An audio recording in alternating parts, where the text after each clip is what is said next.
Okay, so I got all the insulation in, guys. I just wanted to show you how I cut the plastic here.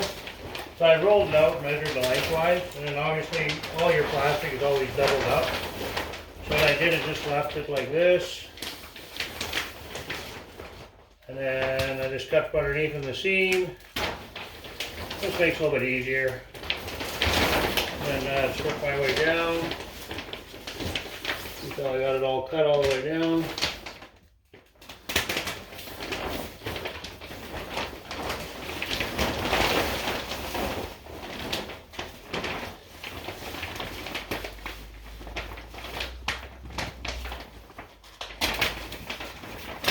So always remember when you're putting the insulation in, you got to cut the insulation around the power box. Don't just shove it in behind. You want the insulation to be relatively loose, right? So always cut around the power box, and if you have any extra pieces, you can put the smaller pieces in behind the power box, obviously. Just to fill in any gaps that you have after you've cut the hole for the power box. And this is coming along actually rather quickly, so this is great. I'll have lots done before the wife gets home. Hopefully she's proud. Maybe give her motivation to start painting right after supper.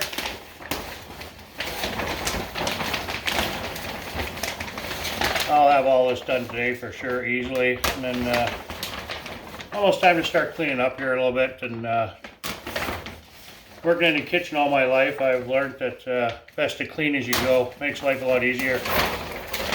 No, you're not working around a big mess. So now what I'll do is I'll tack this down at this end. And I'll just pull her tight as I go.